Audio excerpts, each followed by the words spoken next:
record it. Okay, so here we go, boom. All right, so welcome to our Monday Mindset Call. Today is our first Mindset Call of March, which is marching with the right mindset. Okay, so it's Marching Miracles. We all know that it's Miracle March. And I think one of the misconceptions of the word miracle is we think that something miraculous will happen even if we sit down and do nothing. So I don't know if we think like God or whoever we believe in, Jesus, Allah, Buddha, whatever, we think that they are like magicians, and even if you don't do anything, stuff is going to happen. Do we all agree that there are things that we have to take personal responsibility for in order for our miracle to happen? It's not like God isn't going to come on a white flying horse and deliver your miracle. That's not usually how he does things. He will do things through a word. He will do things through a letter. He'll do things through an email. You may even get somebody ring you out of the blue and give you sow a seed in your life. You may get you'll get confirmation from something in the physical, or even in a prayer, you'll hear a word. But the way that we look at miracles is almost like we do nothing and expect that miracle. That's not what the miracle is, okay? And I will use stories in the Bible to be able to justify that. Whatever you believe in, you can find, you know, the stories that are in alignment. But I look at the story of the woman that had the issue of blood. Now, she was sick. She had an issue. And she saw Jesus and said, if only I could touch him, I will be healed. She didn't sit down and wait for him to come to her. She actually went to him. In fact, in them days, if you had issues like that as a woman, you better just stay in your yard. You have no business walking for a crowd of men, all right? You have no business walking up to, like, you know, somebody as so, what's the word? Somebody as so prestigious when you have those types of issues, okay? You just don't. But despite her fears, despite her probably embarrassment, shame, because people would have probably been looking like, what's this woman doing? Despite what she's thinking, that everybody's looking at her and everybody knows she has the issue, she still decided that she needed to go towards the miracle to be able to get that miracle. Okay, she couldn't just sit down and hope that that will come to her.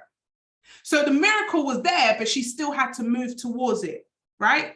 So if I said to you all that I have a gold tree in my garden and it is just producing gold every day, in fact, it's producing so much gold that I can't even carry it all.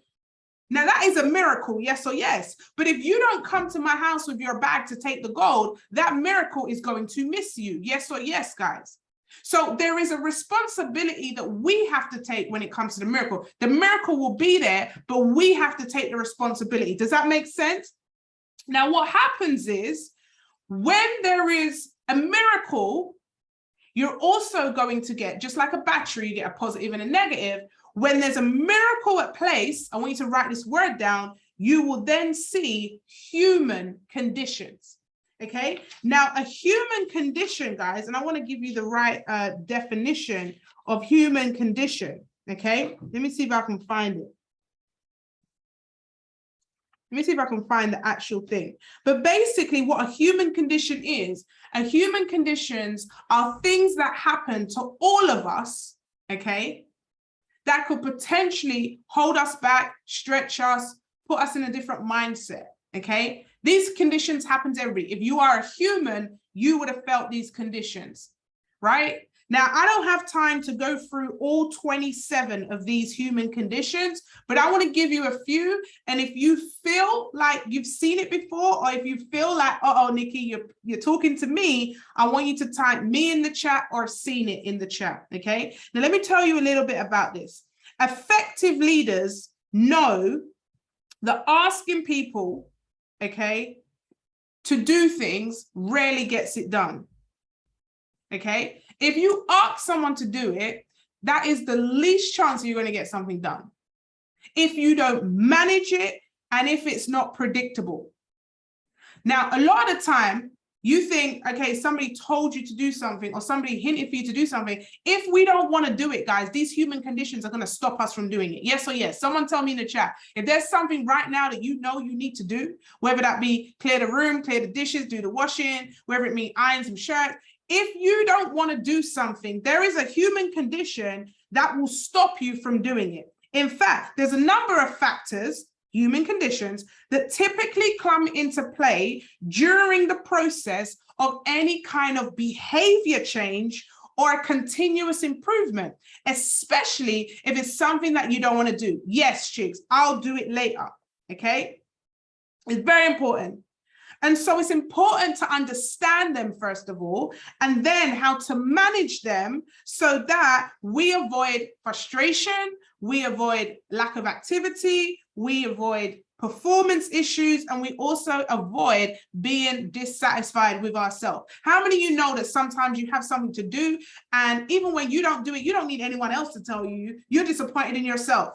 I've had messages from people that I mentor that say, Nikki, this procrastination stuff. And isn't it interesting that yesterday we did that beautiful session and so many people was able to do their marketing course today because of the accountability factor, because of the way it was structured. Can you see the difference to what we did yesterday to what we've been doing for months, telling people what they need to do as opposed to showing them and holding them accountable? And that was all through that physician's model. You guys are remembering that, right? We look at the symptom, we then diagnose, we then go to the treatment, and then of course we then follow up, all with a beautiful bedside manner. And the bedside manner is so important because how we tell someone to do something and how we get ourselves to do it, we've got to make sure that we're doing it in a way that is professional, that is what we're satisfied with. We're not just rushing it to do it just because it's a checklist, but we're doing it with pride. We're doing it with, you know, with love and gratitude and all of that niceness, okay? So boom, let me go through and tell you some of these human conditions, okay? Let me make sure I haven't forgotten anything. Boom, boom, boom. Okay, when you address the human conditions though, guys, it's going to help you to handle obstacles. It's going to help you to adapt away from things that potentially would have got you to stop before. Okay, many people are unlikely to be proactive, okay, to let you know what's going on. How many of you have ever had somebody that you sold to and you just assume everything's going well until they don't reorder the following month, or till you don't hear anything from them, they go ghost? Most people are not, they don't feel well saying that they're not doing as best as they can. So you got to be able to spot these human conditions, not just in other people, but also in yourself as well, okay? Most people do not do their best work when they're left alone either. We know that with the gym. Sometimes it's better to be accountable to somebody, okay? When we're all doing it together, how many of you felt the responsibility to drop your screenshot in the chat because everybody was doing it? Then we had people going on Instagram Live, so everybody felt like, okay, I'm going to go Instagram Live, okay? So most of us want to do things in herds. We want to be around people. We want to be around, other people that's in alignment with the same thing, but also some people just need a coach. How many of you know people at work that need a manager to tell them what to do, or they'll just sit there and do nothing? So it's important, number one, to spot this in yourself, but it's also important to spot it in others so you can be a positive light. Okay? Now your challenge is this, guys. Your challenge is to understand the common human conditions that come up, and also how to best effectively manage those conditions for yourself. Because before you can lead anyone, you've got to manage those conditions for yourself. And then you want to be able to spot those conditions into others. Okay? So one of my favorite human conditions, as I said, I'm not going to go through all 27. What we may do is we may do some next week as well. If you guys really like it, then we'll go into next week as well. Okay, so human condition number one, which is one of my favorites, is called the, I was saying it yesterday on a on the Instagram Live. It's called the adulthood problem, okay? The adulthood problem. Now, the adulthood problem is a problem. And remember, guys, if you see it in yourself, say me. If you see it in somebody else, say seen it. The adulthood problem is unrealistically believing that things will be better when. So you say to yourself, when I lose weight, then I'll buy new clothes. When I, when I get married, then I'll learn to cook. When I get more followers, then I'll go Instagram Live. When I get more confident, then I'll speak to people. When my kids go to school, then I'll start my business. The adulthood problem always says, when this happens, then I'll do something. Come on now, am I pinching your toes? Right? When I lose weight, then I'll buy some better clothes. When I feel more, not knowing that actually, if you buy better clothes, it might enforce you to actually lose weight. But the thing that you're putting off could sometimes trigger the other thing. Okay, good. We're having some confessions. Good, good, good. That's the adulthood problem. Write it down. Okay, the adulthood problem says things will be better when. When this happens, something else is going to happen. Okay, the next human condition is an agent of change. Now, especially if you're a leader, especially if you're somebody that has, you've got a good way around people, you've got good communication skills, you are an agent of change. And as a leader, your role is to get other people to change, first yourself and other people to change. And it can be easy to slip into becoming a dictator, into becoming a commentator, as opposed to changing in yourself. So a lot of the time we'll say to, I've heard people say to me, Nikki, this person quit. They didn't even start the course. They didn't even do anything. And I'm like, how much have you done? I haven't done any either, right? We can get into that mode where we could say everybody's not doing what they're supposed to do, and we ain't really done what we're supposed to do. We can get into management mode. But the agent of change is knowing that the way that you change is going to rub off on other people. So it's looking inward first rather than looking outward. The agent of change sometimes is a heavy responsibility. One of the things I used to do is I used to pray to God that he would give me a different skill set, give me a different gift. I was like, God, why do you give me the hard messages to tell? Why do I have to be the agent of change? Why do I have to tell them that they've got to change, Lord? Do you know that change is one of the hardest things ever? How many of you have felt like, yo, I've always done it like this, Nikki. I don't do it any other way. But you said you want change, so you got to change if you want change. And the agent of change says, number one, we got to change ourselves. But number two, we got to be brave enough. This is the hard one, to challenge somebody else who has got to change. Have you ever heard someone complaining and you know that they're the problem, but you're not brave enough to tell them because you don't want to be the one to tell them. You're like, oh, good. I see the problem, sis. It is not what you're saying. The problem's here. How about being an agent of change hurts? It's hard. It's hard to change for yourself, but if you are an agent of change that can see the issues in other people, it is a heavy, but I tell you guys, it's a heavy burden. It's a heavy burden. And that agent of change stuff is hard. So guys, every single one of us, I just want to let you know, we are all agents of change. We all have the responsibility to change for ourselves, but also help other people to change. All right. And that responsibility can be very, very heavy. Okay. All right. Next one, guys. There we go. The wink management principle. Wink as in winking your eye. Wink management. Let me know if you've ever had this one. So wink management is pretending to be committed to doing something while knowing that you're actually not going to do it. How many of you be like, yeah, I'm gonna do that Instagram Live. I'm gonna go live every day. But deep down, you're like, yo, I'm just manifesting. I don't think I'm gonna do it. Wink management is saying yes, yes, yes. How many of you said that to a boss? Yeah, we'll hit the target. Yeah. Come on, confess. We've all been there, guys. Yeah, I would do that. You weak management me. I've actually said to some of my leaders before, are you weak management in me? Are you weak man? Are you telling me, listen, Nikki, this month is the month. And sometimes we believe it in the spirit, but we ain't believing it in the physical. And weak management is tough because, especially in our industry, you hear all the time, who's going diamond? This month is done. It's done. And sometimes it's weak management. Sometimes we have no intention of changing, but we say what we think everybody else wants to hear. That's weak management, all right? All right, next one. Here's another principle for you. Professionals act as they must, not as they feel.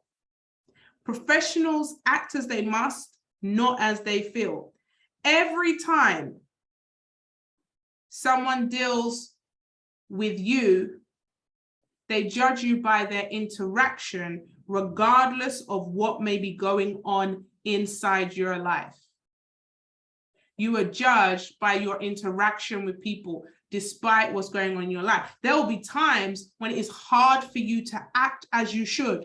This could be because of problems that you have going on in your life, you know, issues, situations, okay? The way you feel after a difficult conversation, maybe with a spouse, or, you know, people didn't turn up to your events, or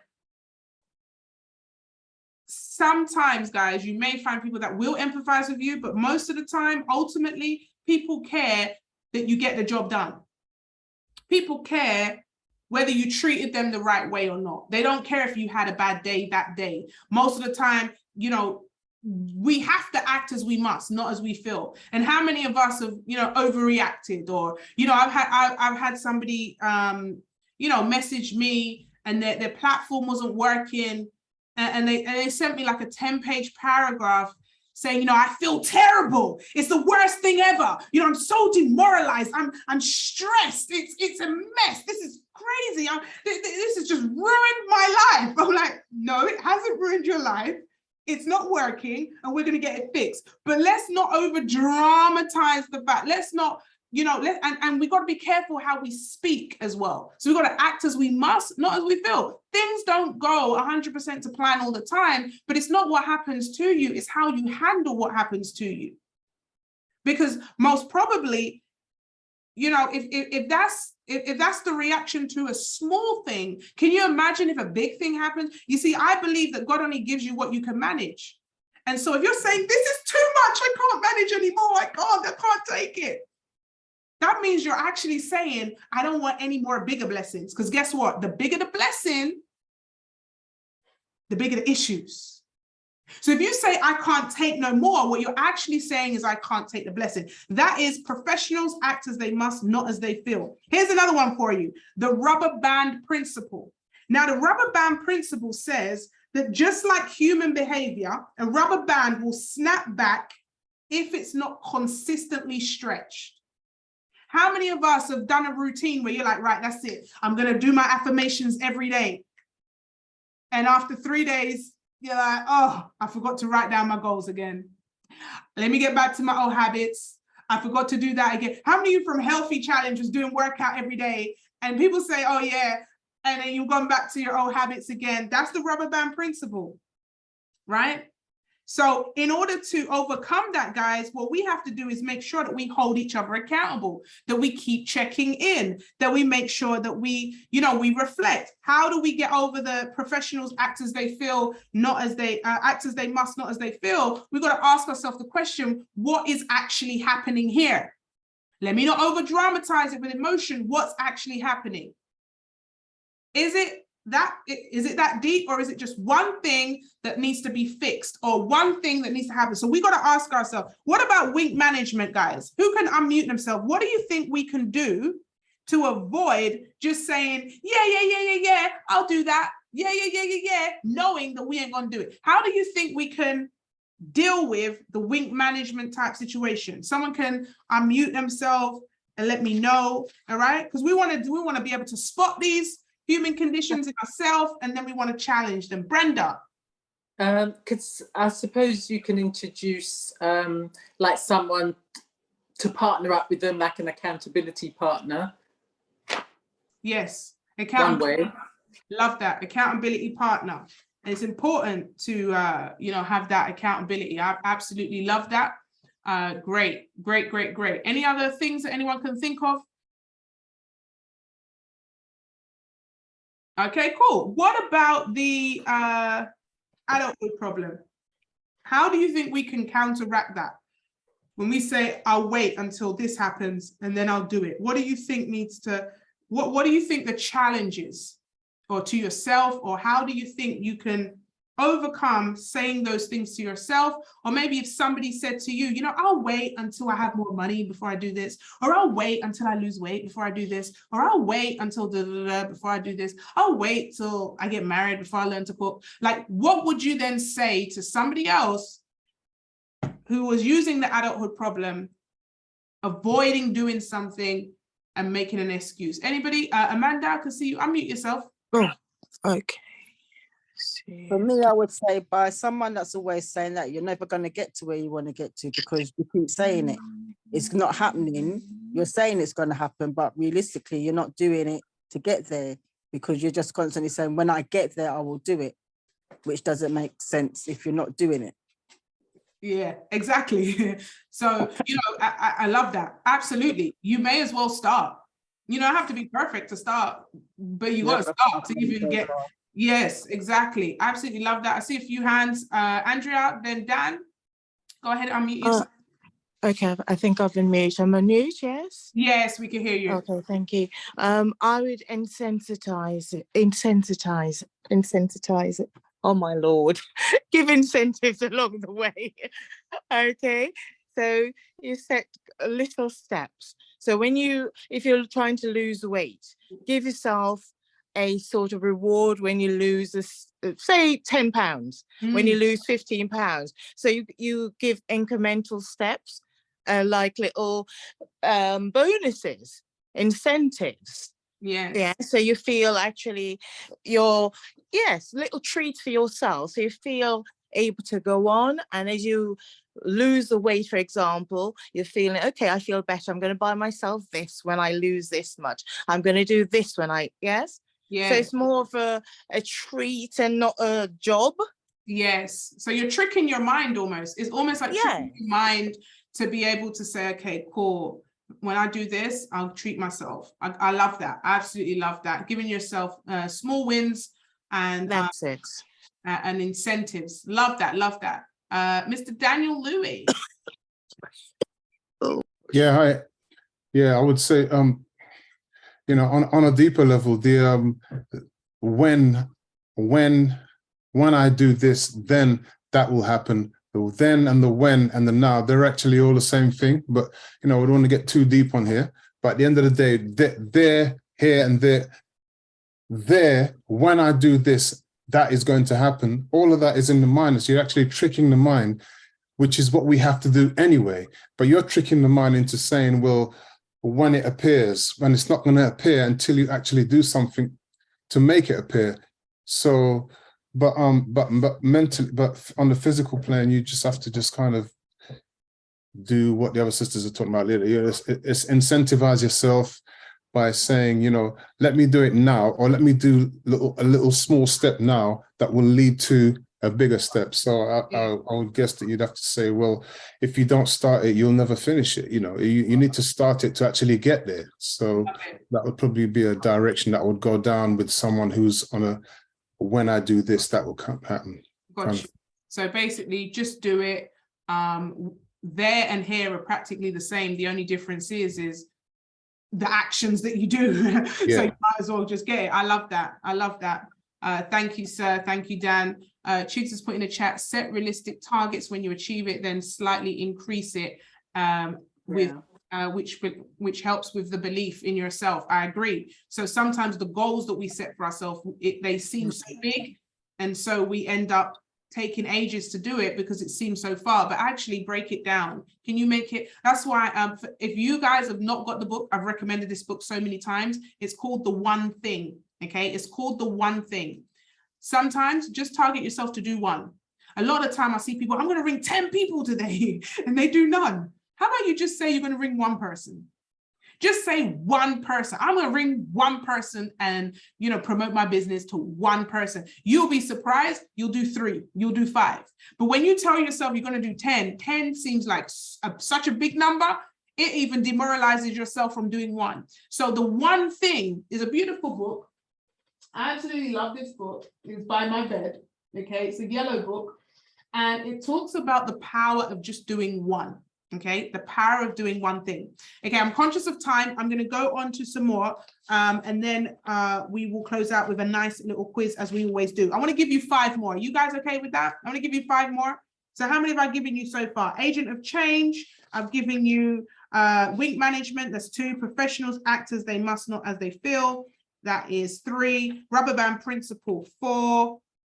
How many have I given you? Rubber band principle, 4, and the adulthood problem, 5, right? So I've given you 5 so far. I'm going to give you another 5.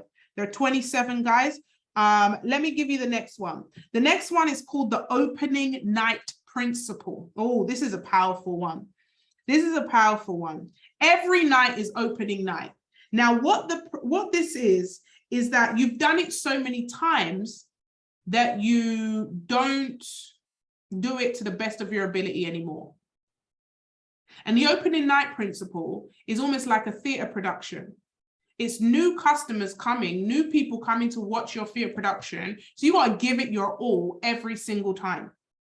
Sometimes you'll be doing similar tasks, you'll be repeating a task.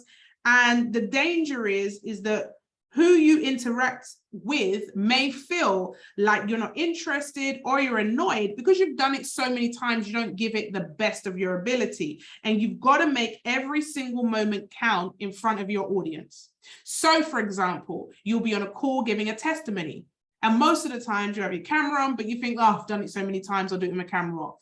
Or most of the time you'll be typing in the chat, but this time, oh, I can't really be bothered.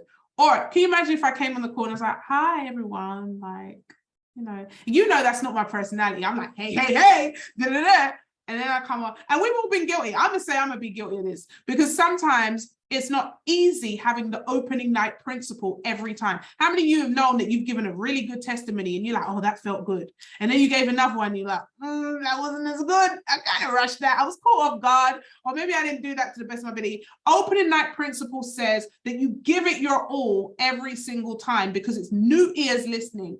Opening night principle says you don't know who's listening, so you want to make sure that you put your best foot forward. It's opening night. The curtains are open, is giving it your all. Opening night principle is when you speak to somebody, despite you probably said that thing 100 million times, you say it to them as if it's the first time you're saying it. Opening night principle is laughing at my jokes, even if you heard them 100 times, okay? You want to laugh because guess what? The guests need to see you laugh, and we're all at an event, and you have to pretend like you ain't heard that before. And you're like, it's so much funny.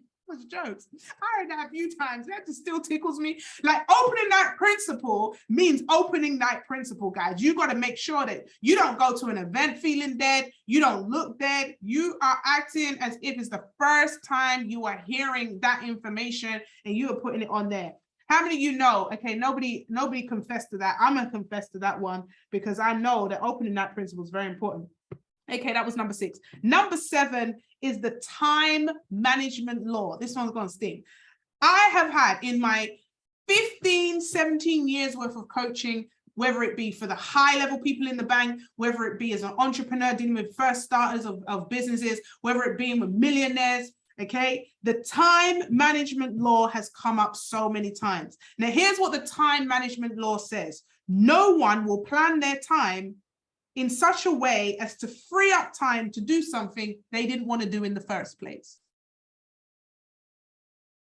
But it's easy to say, oh, I don't have time. No, you just didn't schedule the time because you don't want to do it, okay? How many of us, if somebody said out of the blue randomly, oh, this new program's coming out in the cinema, let's go watch it, we find the time because we want to go. There's a new party, we find the time. We find the time for the things that we want to do. So the time management law is no one will plan their time to do something that they don't want to do in the first place, okay? So people will find time to fit in things that they enjoy to do. It's no coincidence that time never seems to be available for the more uncomfortable behaviors, for the more things that we don't actually want to do. And now for the leaders on this call, your role is to make sure people plan the time to do the things that they need to do, not necessarily the things that they want to do, okay? That's the time management law, very, very important. And that links in, guys, that was number 17, the uncomfortable behaviors principle. Now, the uncomfortable behaviors principle, this one says that the behaviors and activities that will produce the most amount of results are usually the ones that make us feel uncomfortable and are the least likely for us to do. I'm gonna say that again.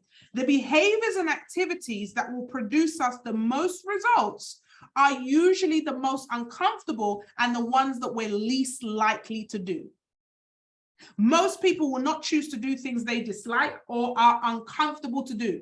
So the people that say, I'm not an Instagram person, I don't like going live, they will choose not to do those things.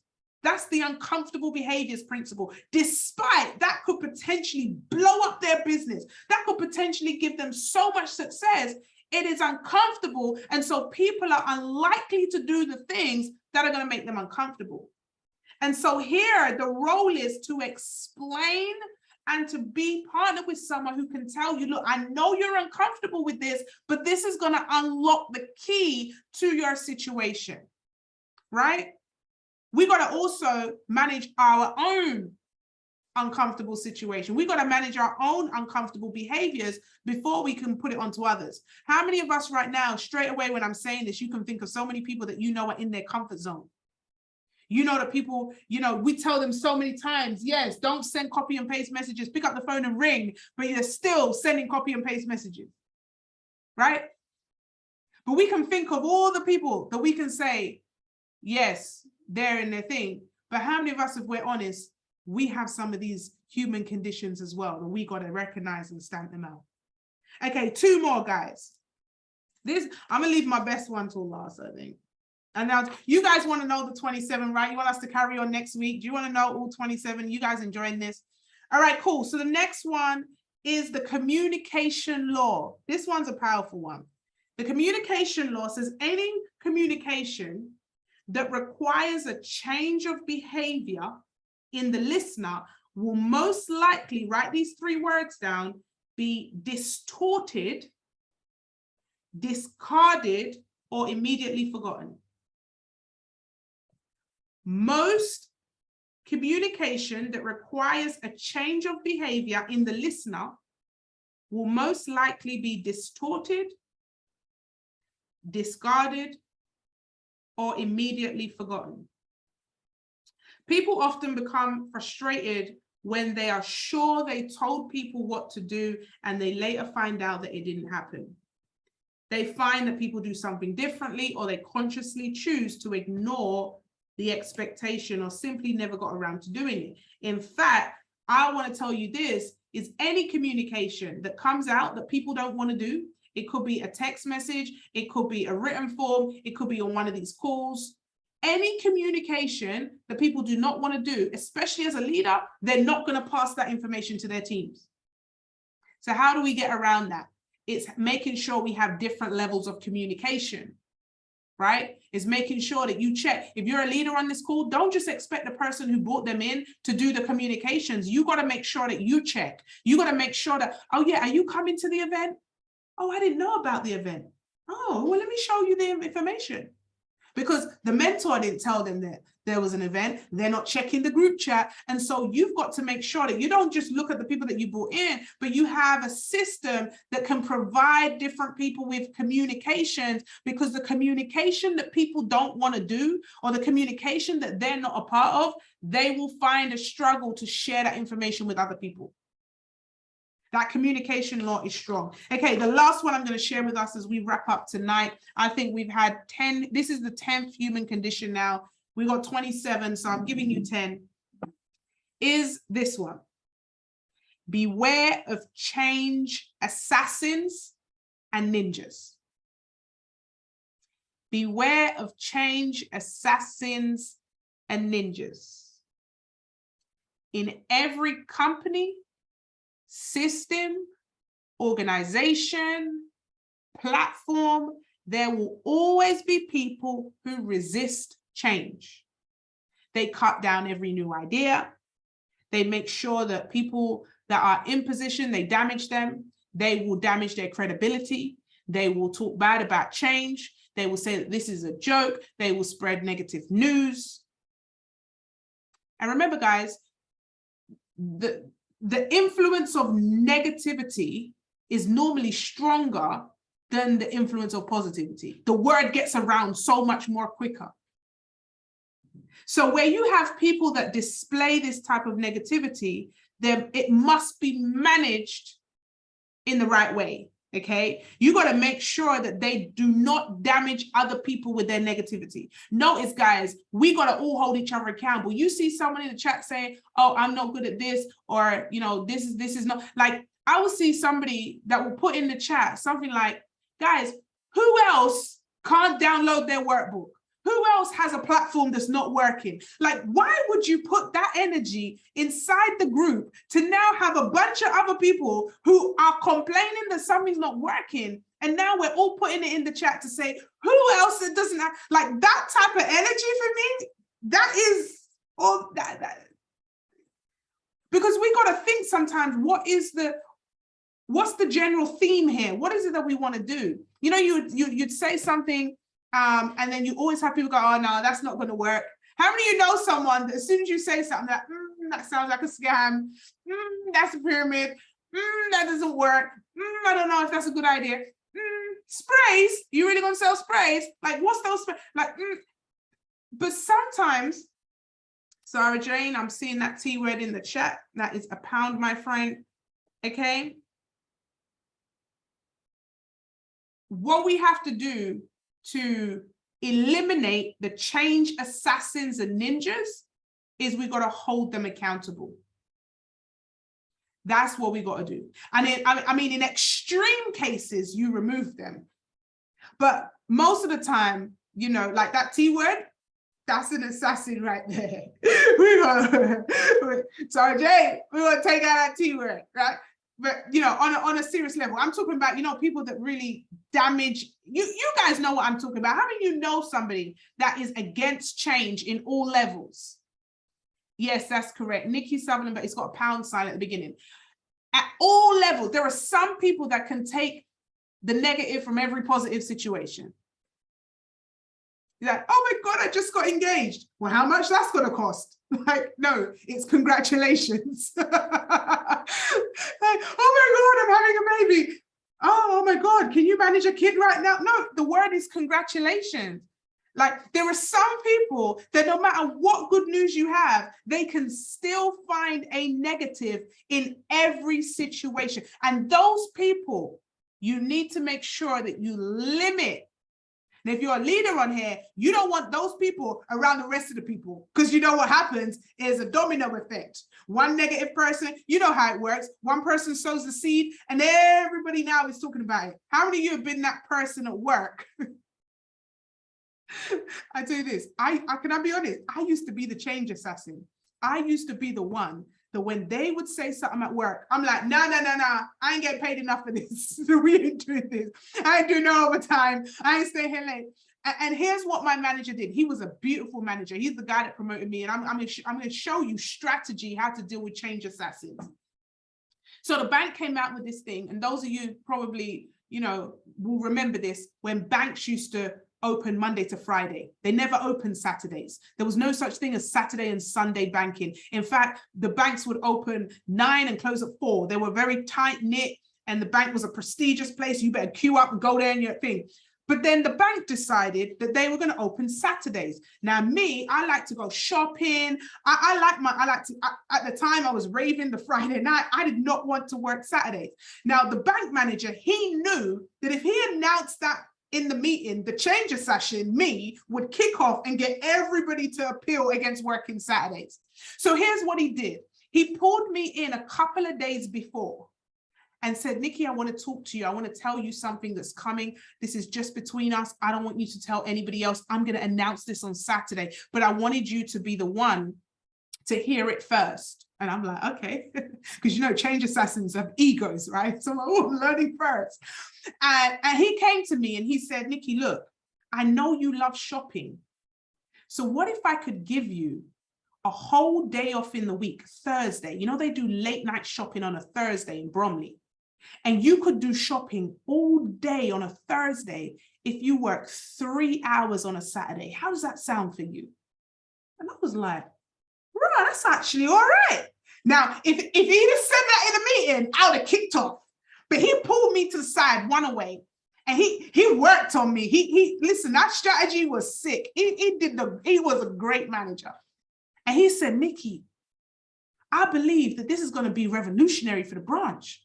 That if we could all open on Saturday 9 till 1, it's just a few hours. But then you get a whole day off in the week. How that sound? You won't even have to take days off for your doctor's appointments. You won't have to do this. You can have a whole day off in a week. And so guess what happened is when the Saturday meeting came and he announced it, when the Friday, the meeting came to announce the Saturday, the following day or a couple of days later, guess who was the #1 advocate? Guys, I think it's a great idea. We can go shopping. Like, he literally made me sell it to them because he knew. Do you guys get it? And so I was thinking about this change assassin situation. I was like, sometimes those change assassins are really leaders undercover. And if you can get them on your side, not all the time, trust me, you can't get them on your side all the time. Sometimes you just got to give it to Jesus.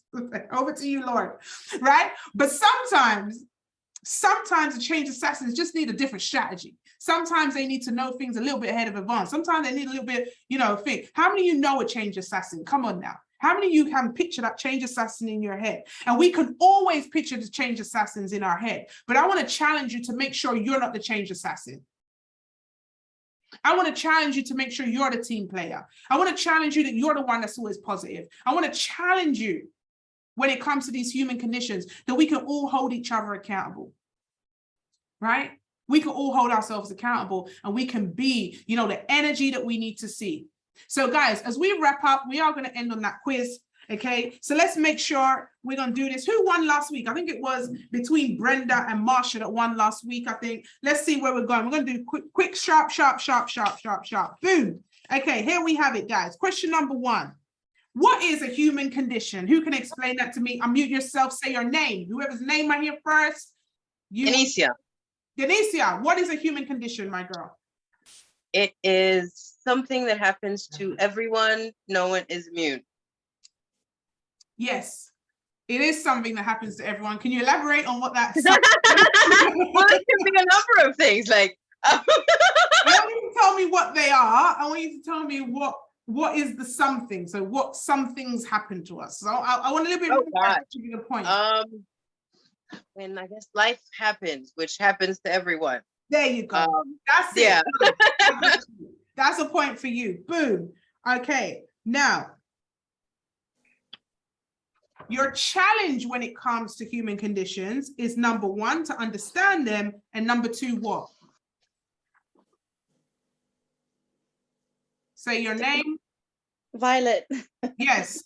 So we want to understand them, and what else do we want to do with them? We want to correct them. We want to fix them. Got you. Want to learn how to manage them. Excellent. That's a point for you, Violet. Beautiful, beautiful. Okay, someone tell me what the wink management is. What is wink management? Say your name. Yeah. Tanisha, you aren't competitive, are you, darling? You really aren't competitive.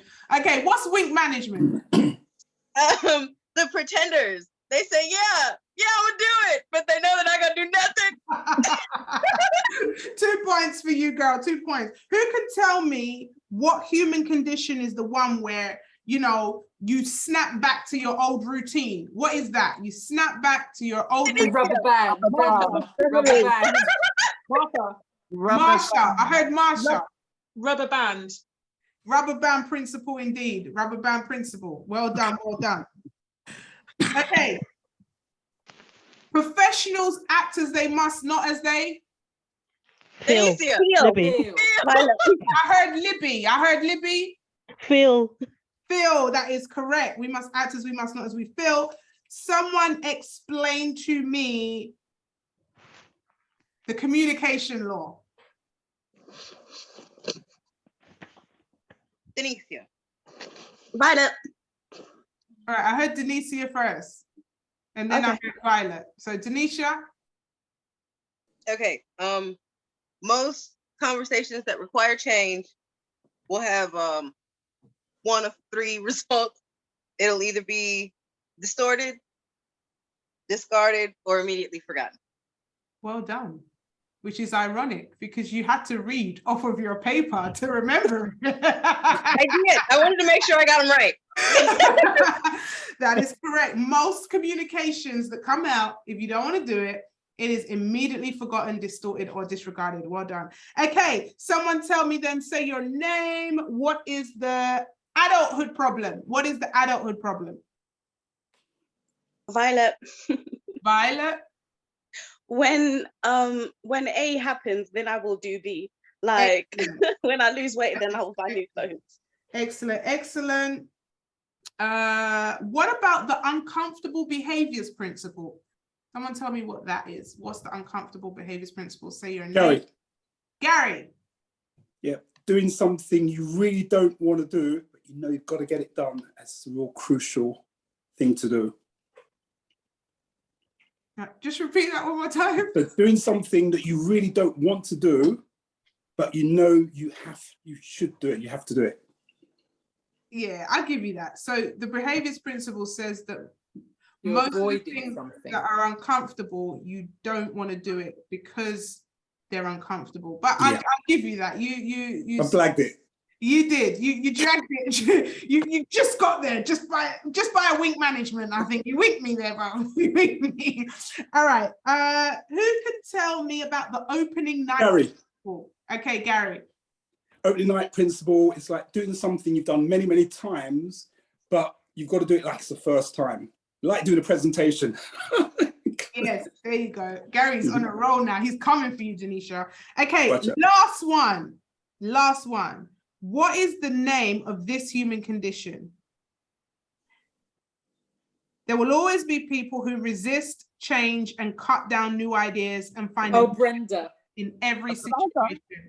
I heard Brenda, and then Yeah, that's beware of assassins, change assassins, and ninjas. yes, that's it. Yes, so give yourself a Well, round of applause, guys. Who is the winner? I think Denisha fired up today. Denisha, Hey, happy birthday to me. Denisha takes home the trophy today. Well done, guys. Has this been useful? Do you guys want to know the other 27 next week? Would this be something Yeah. that would be useful? Yes, please. Excellent, excellent. So we will continue this session next week. But make sure, guys, spot those human conditions in yourself and make sure you challenge yourself to not allow those human conditions to crush you and to mess with your goals. Because guess what? Your miracle is on the end of your march. And so anytime you're about to march, what happens? Those human conditions will kick in. So this is part one.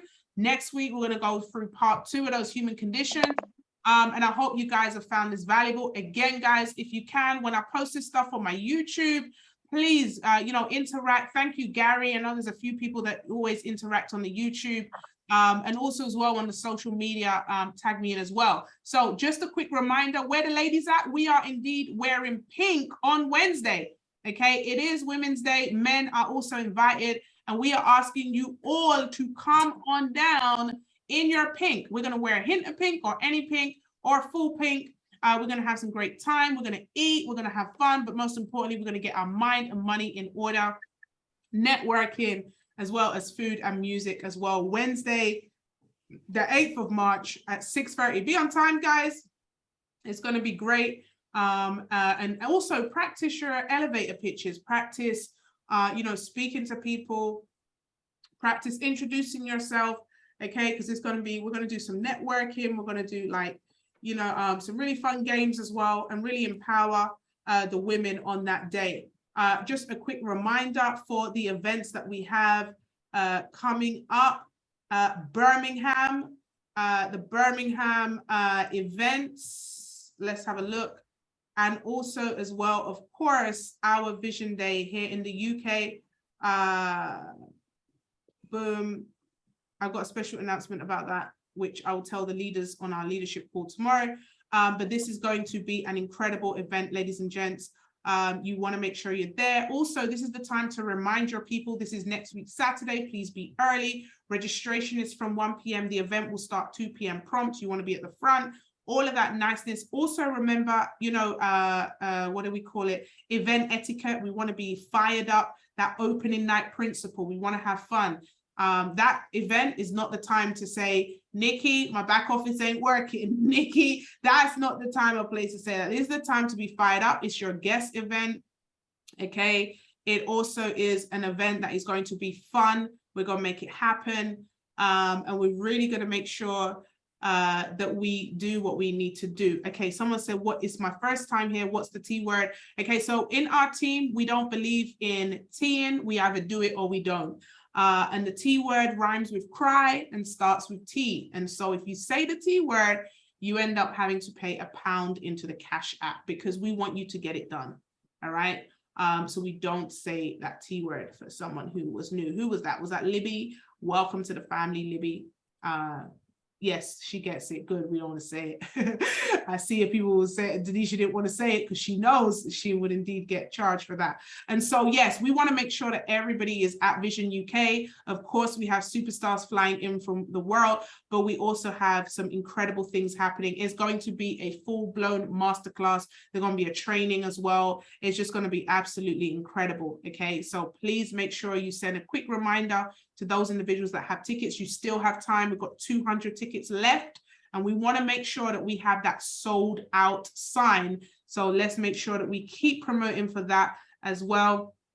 And last but not least, as I was saying before, is of course we are in Birmingham. Now this room is not as big. There are only 200 tickets left for this, and we want to make sure that we pack this out. If you know anyone in Birmingham, guys, again, both events tickets are £5 for £40. We want to make sure that we get, don't come alone. Of course, you want to make sure that you have the right people in the room. So with that being said, ladies and gents, all right, have a superb week. It is manifesting March miracles, and we're going to march into our miracles this season. Okay, we're not going to allow any of those human conditions to stop us. We're going to put ourselves in the room. We're going to be bold and continue to do what it is that we need to do. Mr. Gary Dixon, you have your hand up, sir. Yeah, just a quick one. You mentioned elevator pitch. Can I give a two-liner for anybody that might want some help with the elevator pitch? If you're in an elevator or you're just with somebody for a few seconds, it could be 10 to 20 seconds, first thing is to compliment them. You've walked into an elevator, you compliment them, and then the next thing you say to them is something along the lines of, do you know what, I've been given responsibility for a new company that's just launching, and we're looking for some very open-minded people. Do you know anyone? Or would that be something that would be of interest to you? And that by the time you got to the next floor or whatever, you know, you can exchange some numbers or give them a card or whatever. But yeah, I found that's really worked for me for many, many years. Yeah. Amazing. The responsibility. I've been given responsibility. Like, I feel we've got a huge task that we have been given responsibility to expand to 1 billion. So keep that in your mindset, and you can say that to anybody, anytime, anywhere. Love it. Thank you. Thank you for that. Yeah, bless you. Responsibility. Cheers. Love it, love it, love it. All right, guys. Well, again, I hope you've received some value from here. We're going to end this call. I wonder if we can end with some good energy. Anyone want to just unmute themselves and just say, yes, I feel good. I feel good. I'm excited. I feel good. I went netball today, guys, and I redeemed myself from last week. Come on. Yes. It was. I feel good. I actually manifested it. So I feel good. But yeah, we shot 7. I scored 7 and I missed 2. And I assisted 4 as well. So very selfless of me to pass those. So ultimately it was around 11 scored with 2 misses, and I'm happy with that. So well done. Congrats. All right, guys. Thank you so much. I will see you all later. Leaders, I'll see you tomorrow on our leadership call at 10 p.m. UK time. Peace out, guys. Okay. Bye. Bye, everybody. Thank you. Bye. Bye.